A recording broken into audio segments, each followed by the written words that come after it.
Salut, c'est Enjoy Phoenix.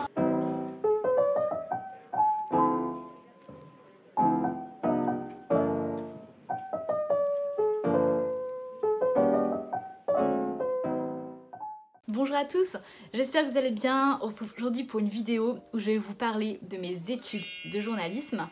En effet, je viens d'achever mes 3 années de bachelor universitaire et technologique, information communication, option journalisme à l'IUT de Lannion.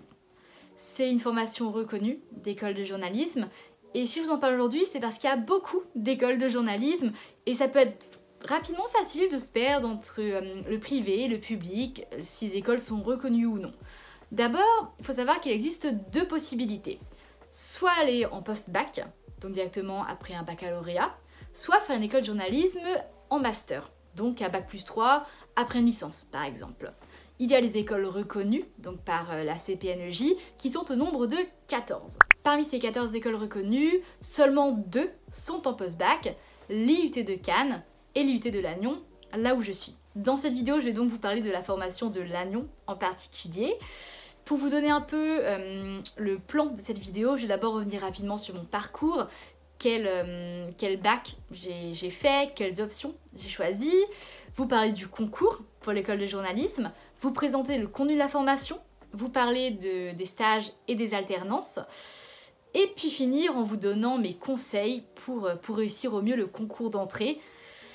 Mais d'abord, peut-être revenir sur moi, ce que j'ai fait avant d'intégrer l'IUT de Lannion. Donc j'ai 21 ans, j'ai intégré l'IUT de Lannion directement après mon baccalauréat. J'ai suivi un baccalauréat général dans une école privée en Finistère Sud où j'avais 3 spécialités en classe de première qui étaient l'ASES, Humanité, Littérature et Philosophie, ainsi que Langue, Littérature et Culture étrangère en anglais. En parallèle de ça, je suivais aussi la section européenne afin d'avoir mon bac avec mention section européenne. En classe de terminale, j'ai décidé de faire le choix du cœur. Je me plaisais pas en SES. Et même si de prime abord, c'était ce qui semblait le plus logique pour une école de journalisme, parce que ça permet d'avoir des bases en sciences sociales, je me disais que ça servait à rien en fait de poursuivre cette matière-là dans laquelle j'avais des notes correctes, j'étais dans les 13-14, mais qui plombaient quand même ma moyenne générale et dans laquelle je ne prenais pas de plaisir. J'ai donc décidé d'arrêter la SES et de réaliser un bac, de passer un bac avec uniquement des matières littéraires. À la fin de l'année, j'ai obtenu mon bac mention très bien, plus la mention section européenne. Ça, c'est ce qui concerne l'aspect scolaire. Mais du côté extrascolaire, parce que ça rentre quand même énormément en jeu, il faut savoir que j'habite au fin fond de la Bretagne, donc que dans ma famille on n'a aucun lien avec le milieu journalistique et de façon générale personne n'est issu de profession intellectuelle et donc j'ai pas été pistonnée ou quoi que ce soit. J'ai pas eu un oncle qui m'a dégoté un stage dans une grande chaîne de télévision ou ce genre de choses. De toute manière, sachez que les écoles de journalisme préfèrent largement des gens qui se sont fait eux-mêmes, des self-made persons comme on dit, en tout cas des gens qui prouvent leur investissement. Parce que justement, en te renseignant, en contactant des journalistes, en t'efforçant de faire des positions journalistiques, même si t'as pas pu faire de stage, etc., ben les écoles, c'est ça qu'elles veulent en fait. Et je vais revenir là-dessus dans mes conseils pour les concours. Moi, ce que j'avais fait, par exemple pour le concours, j'avais interviewé plusieurs journalistes en amont pour justement connaître un peu les conditions du métier. Parce que je devais faire un stage à France Bleu Brésil, un stage qui n'a pas eu lieu parce que le confinement de 2021 est tombé pile à ce moment-là. J'étais assez triste, je vous avouerai, parce que j'avais pas mal galéré à trouver ce stage. Donc, j'interviewe des journalistes, etc. J'écoute beaucoup de podcasts, je lis des ouvrages également. Je vous mettrai de toute manière ma bibliographie ainsi que des podcasts à écouter en barre d'infos. Ça me permettait de ce point de vue-là d'avoir un savoir théorique. Mais pour pratiquer quand même, pour être certaine que oui, c'est bien l'écriture qui me plaît et c'est bien le journalisme quand même qui m'intéresse, l'idée d'informer les gens, j'avais à l'époque un blog et la chaîne YouTube débutait. C'était les débuts de la chaîne YouTube à ce moment-là. Et donc pareil, c'est quelque chose que j'ai valorisé dans le dossier. Là, c'est la partie concernant le dossier Parcoursup. Mais en parallèle, vous avez aussi une lettre de motivation à écrire, ainsi que des questions. Alors, je vais vous donner les miennes, celles auxquelles j'avais répondu en fait lors de mon année de passage, parce que j'ai pas réussi à trouver les nouvelles questions. Je suis sur Parcoursup, mais c'est pas indiqué sur la plateforme, donc je pourrais pas vous donner les questions actuelles, mais en tout cas je peux toujours vous informer sur celles que j'avais réalisées moi à l'époque pour que vous ayez quand même une idée un peu globale de ce qui est attendu. La première question c'était: avez-vous déjà eu des expériences de travail journalistique dans une entreprise médiatique?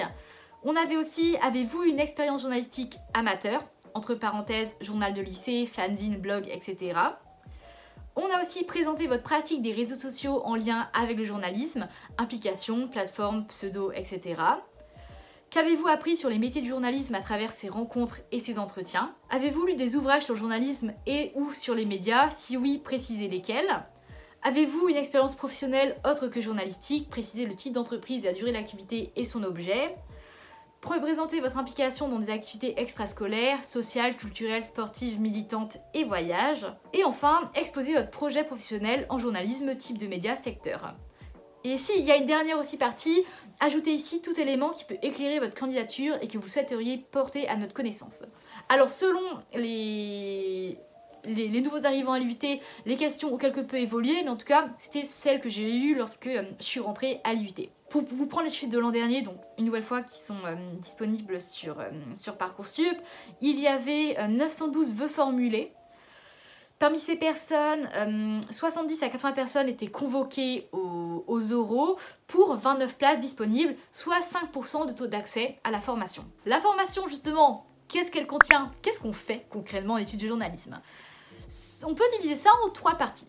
On a un tiers de cours magistraux, donc qui sont destinés à nous faire acquérir des savoirs en sciences sociales et en sciences humaines, parce qu'il faut savoir que l'UT, l'objectif c'est de s'insérer directement dans le milieu professionnel au bout de tes 3 années.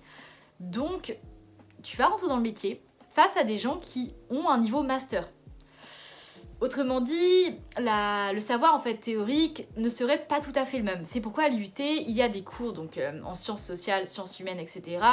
Donc des cours de droit, des cours de géopolitique, des cours de théorie des sciences de l'information et de la communication, etc.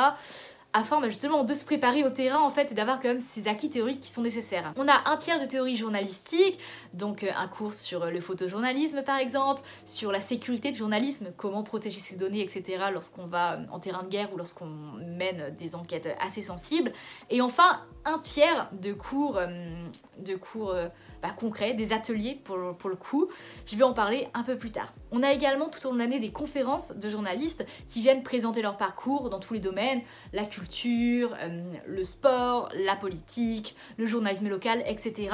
Parce qu'en fait, c'est un métier où on se nourrit quand même de l'expérience de l'autre. Mais bon, malgré ça, le moment où on apprend le plus, c'est tout de même sur le terrain. C'est pour ça qu'on a des semaines d'ateliers. Donc c'est des semaines où on fonctionne comme une rédaction, où on a des conférences de rédaction le matin, où on échange sur nos sujets, etc., sur ce qui est prévu, on retravaille les plans pour le sujet si ça convient pas, et puis parfois il faut faire face à l'imprévu aussi. Si d'un coup une source décide de ne plus vouloir faire le reportage, bam, il faut rebondir parce que le lendemain le journal est diffusé et il faut que le reportage soit prêt. Donc c'est très intéressant, on peut à la fois faire de la présentation, faire des chroniques, etc. La première année, on s'initie à tous les supports, donc la radio, la télé et la presse écrite, et on se spécialise au cours de la deuxième année. Moi, mon choix s'est porté sur la presse écrite, et en fin de troisième année, on a un projet de fin d'études qui est diffusé pour le coup.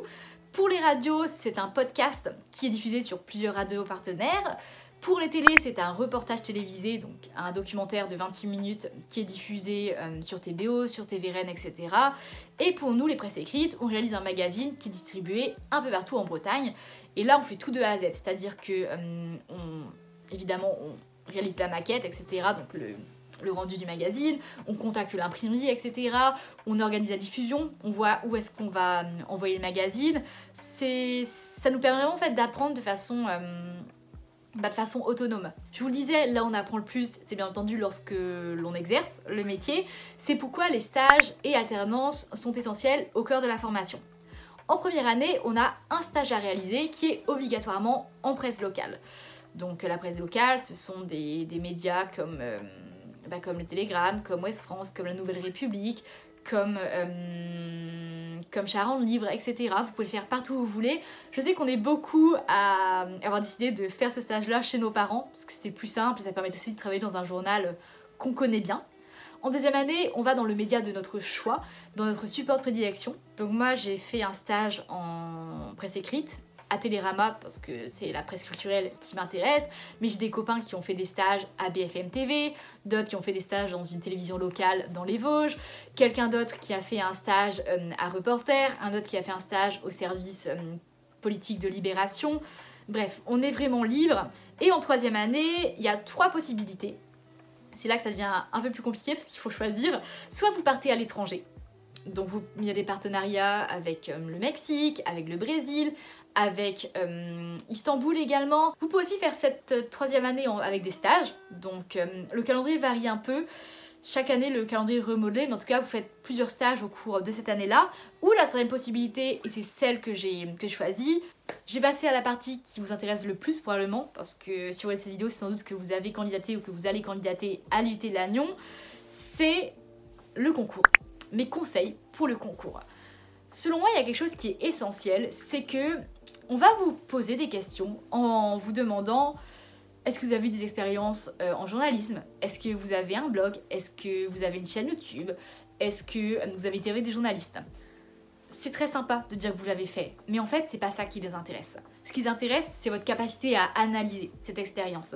C'est votre capacité à prendre du recul sur un échange, sur un stage, sur un travail que vous avez fait pour justement dire: bah regardez, certes j'ai fait ça, mais regardez ce que j'en ai retenu, regardez ce que je suis capable d'en retirer et regardez comment je suis capable d'analyser cette chose-là que j'ai vécue. Si je peux vous donner un conseil pour booster votre candidature également, c'est de présenter un book avec vos productions dedans. Mais pas simplement de mettre des liens vers vos productions, non, vous pouvez mettre carrément votre production au sein du book, mais n'hésitez pas surtout à poser le contexte, à quelle occasion vous avez réalisé cette production, et surtout, une nouvelle fois, à en tirer des conclusions, à dire ce que vous avez retenu. Je vais vous mettre de toute manière des extraits de mon book pour que vous puissiez voir un peu ce à quoi ça ressemblait. J'avais également mis un lien, les différents liens des œuvres que j'avais lues, que j'avais vues, que j'avais écoutées en lien avec le journalisme. Mais si vous passez l'étape supérieure, donc aller aux oraux, comment ça se passe ?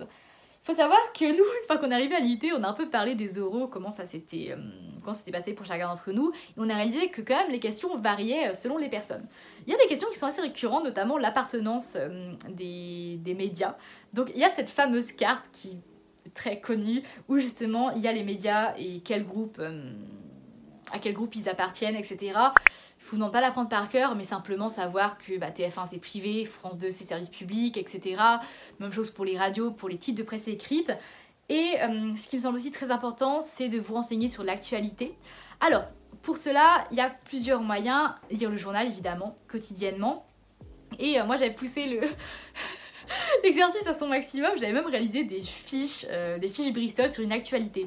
C'est-à-dire que s'il y avait une actualité, par exemple géopolitique, non seulement évidemment je m'enseignais sur cette actualité-là précise, mais je cherchais aussi à remonter aux sources du conflit pour vraiment m'immerger dedans et comprendre d'où ça partait, comprendre les enjeux du sujet, les principaux acteurs, etc. Un recto de fiche Bristol, ça suffit, mais au moins en tout cas avoir connaissance des grands événements du moment. Pour les questions d'actualité, encore une fois, si vous cherchez à approfondir, moi ce que je peux vous recommander, c'est de vous tourner vers des podcasts comme Programme B et Code Source. Ce sont des épisodes de 20 minutes qui sortent quasi tous les jours et qui permettent justement d'approfondir une actualité. Et surtout si vous avez avancé un certain domaine en disant que par exemple vous aimeriez bien vous spécialiser dans le journalisme sportif, tenez-vous au fait des dernières actualités du secteur parce qu'il est possible qu'on vous pose des questions là-dessus. De façon générale, cet oral il sert surtout à vérifier votre motivation, à vérifier que vous êtes conscient des difficultés du métier, parce que le journalisme c'est pas facile, c'est précaire au début, ça peut être précaire d'ailleurs sur le long terme, ça peut être difficile de coupler ça à une vie de famille, donc c'est des choses dont il faut être conscient et consciente. C'est pourquoi des témoignages, je vous le disais, échanger avec des journalistes ou même écouter des récits de vie via des podcasts ou des vidéos, c'est très important pour savoir en fait à quel point cette profession peut être difficile, parce que ce qu'ils veulent pas, c'est des gens qui arrivent en s'imaginant Tintin, parcourir le monde, etc. et qui vont être désillusionnés dès la première semaine. Après, encore une fois, tout dépend des écoles. Par exemple, Lannion, je vous le disais, on va parler des médias, de à qui appartenait tel ou tel média. À Vichy, on m'a posé des questions sur les vaccins. Parce que vous le rappelez, à l'époque, c'était la pandémie. Donc on m'a demandé si c'était moi plusieurs noms de vaccins. Ou bien, par exemple, qui est le principal opposant politique de Vladimir Poutine. À l'époque, Navalny était encore en vie, donc j'avais pu parler un peu là-dessus, sur la tentative d'empoisonnement et entre autres. Par exemple, du côté de Cannes, comme j'avais dit que je m'intéressais à la culture, on m'avait demandé de donner le nom du président du jury. C'est quelques petites questions dont je me souviens, ça fait 3 ans maintenant, donc je pourrais peut-être pas vous faire le questionnaire entier, mais surtout gardez votre calme devant le jury, même si vous connaissez pas une réponse, soyez honnête, dites que vous le savez pas, c'est pas grave, ça arrive. Moi je me souviens de ressortir de mon entretien de l'IUT de Cannes en tremblant, parce que j'étais persuadée de m'être trompée, et quelle ne fut pas ma surprise en voyant qu'il m'avait envoyé une proposition une proposition d'admission en fait, et ce malgré le fait que je pensais m'être plantée à l'oral. Si vous montrez que vous êtes confiant, même dans le doute, ça va se ressentir en fait à travers l'écran. Si vous faites semblant d'être confiant, les gens vont y croire. Et c'est peut-être le meilleur comportement à adopter lorsqu'on est face à un entretien, quel que soit son type d'ailleurs. C'en est tout pour cette vidéo, j'espère qu'elle vous a plu, j'espère que j'ai pu répondre à vos différentes interrogations sur les écoles de journalisme. Je sais que les choix Parcoursup vont arriver incessamment sous peu, et donc certains d'entre vous vont devoir sélectionner des écoles. Donc voilà en ce qui concerne l'IUT de Lannion. Si vous avez des questions, j'y répondrai avec grand plaisir en commentaire, je resterai à l'affût. Même si voilà, vous voyez cette vidéo plusieurs mois, plusieurs années plus tard, j'essayerai comme d'y répondre. Ça me semble important parce que j'ai été dans votre cas en fait un moment à chercher de la documentation sur les écoles et je sais que les vidéos YouTube c'était pas forcément ce qui y avait de plus fréquent. D'ailleurs j'hésiterai pas non plus à mettre en barre d'infos les liens vers mes différents vlogs parce que j'ai réalisé des vlogs avec mes copains de classe, une semaine par exemple dans ma peau d'étudiante en journalisme. Là j'ai vlogué aussi la fin des cours à l'IUT de Lannion et à l'inverse mon installation lorsque je suis arrivée en 2021. Donc si vous voulez voir un peu à quoi ressemble l'école, c'est une bonne façon d'avoir un aperçu. Sur ce, je vous dis à la prochaine.